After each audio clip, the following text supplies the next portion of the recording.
maintenant, quand l'histoire vient sur la raison, nous tous on met notre bouche dedans. Je voulais aussi mettre ma bouche dans l'histoire du footballeur Yaya Touré et de la dame qui est venue sur la toile. Là, j'ai décidé de faire quoi? Vous savez le faire. Un homme polygame ne peut jamais être un homme fidèle. Un homme polygame ne peut jamais être un homme honnête. Un homme qui est déjà marié, qui vient te draguer et qui te dit, soi-disant, oui, moi, ma religion me permet de marier jusqu'à 4 femmes, donc fais-moi confiance, toi, si tu seras mon épouse. Si tu veux accepter, toi, il faut accepter, c'est ton problème. Parce que ce genre d'homme-là, moi, je ne sais pas. Un homme polygame est égal à un homme infidèle, parce que la polygamie se définit comment? Se définit que l'homme a droit à prendre plusieurs épouses. Et la femme aussi a droit à prendre plusieurs époux. Mais jusqu'à présent, combien de personnes arrivent à respecter ça? C'est toujours, on respecte ce que l'enfant dit. Non, la polygamie, c'est quand un homme a plusieurs femmes. C'est faux, la polygamie, c'est un foyer polygame. C'est quand l'homme a droit à prendre d'autres femmes. La femme aussi a droit à prendre d'autres époux. Mais vous êtes sûr que si la femme qui vit dans le foyer polygamie dit, moi, si je ne peux pas prendre là, on va dire non, à sa frère, tu as vu ça où? Ça n'existe pas. Mais c'est ça, c'est la vraie définition de la polygamie, ça.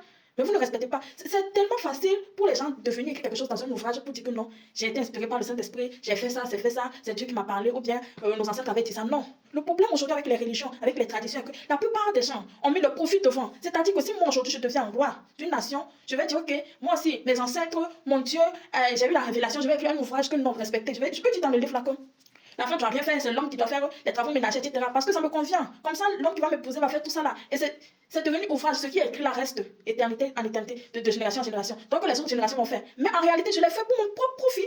Je n'ai pas été inspiré, je l'ai fait par mes propres idées, au fait. Donc la plupart de ce qu'il y a comme règles dans les religions, dans les saintes Bibles, dans les saintes Corans, tout là. La plupart, c'est écrit par un homme qui a réfléchi, qui a bien mangé, qui a dit, ah, qu'est-ce que je peux faire? Qu'est-ce qui peut m'avantager? Ah, bon. Je dis ça, c'est devenu loi. Ça, c'est devenu quoi?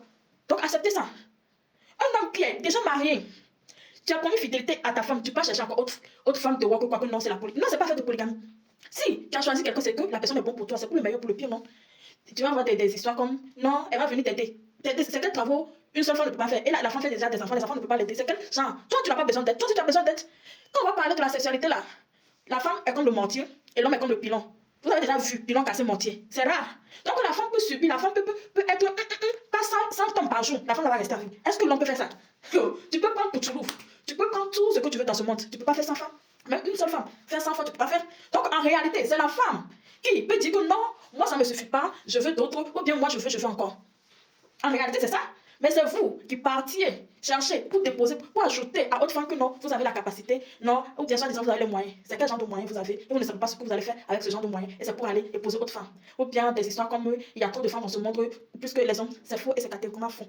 C'est faux. Et c'est pas toutes les femmes qui veulent être mariées. C'est pas toutes les gens qui veulent être mariées. Donc il y aura toujours les célibataires, il y aura toujours les gens qui vont dire que moi je ne veux pas histoire de mariage, je ne veux pas histoire de. Il y a des gens qui existent comme ça, qui ne font même pas l'amour, qui n'aiment pas ça. Voilà, leur vie leur passe comme ça. Donc arrêtez de faire souffrir les gens.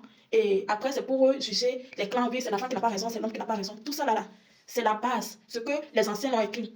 La malcompréhension des choses, c'est ça qui cause toutes ces futilités, toutes ces incompréhensions. Une fois que tu es marié, le mariage là, c'est très difficile parce que quand tu vas sortir là, tu vas toujours trouver plus belle que ta femme. Tu vas trouver toujours plus beau que ton homme. Mais c'est ça le mariage. Le mariage veut dire que tu es aveugle, tu es marié, tu es aveugle. Tout ce qui se passe dehors, ça ne te concerne plus.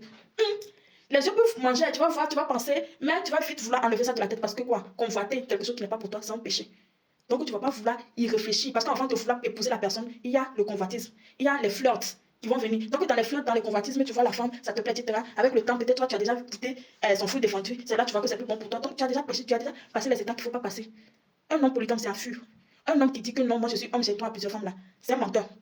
Un homme qui se cache derrière la religion pour être infidèle là, c'est un infidèle. Un homme qui dit que non, je suis homme donc j'ai droit, c'est un infidèle. Un homme polygame est égal à un homme infidèle. Une femme qui est polygame, une femme qui se dit, oh, que moi aussi, j'ai droit à plusieurs hommes là, elle est infidèle. Voilà. Choisissez bien ou bien réfléchissez bien aux mentalités avant de faire. Parce que quand vous écoutez l'histoire de la dame là, disons la vérité, l'avortement c'est un sujet très tabou. La plupart des femmes ont avorté mais préfèrent ne rien dire. Jusqu'à ce que la femme va arriver à un niveau où elle veut parler ouvertement de son tout, de tout à son intimité parce qu'on juge les femmes. Mais la plupart des temps, ce sont les hommes qui poussent les femmes à faire cet acte. Mais les conséquences agissent plus sur les femmes. Donc, c'est pas une femme qui voulait juste du buzz. C'est aussi l'histoire aussi est très très profonde. Voilà. Les footballeurs là, il y avait une histoire comme ça jusqu'à... Il y a sorti d'ouvrage dedans. Ça aussi, il y a sorti d'ouvrage. Ah.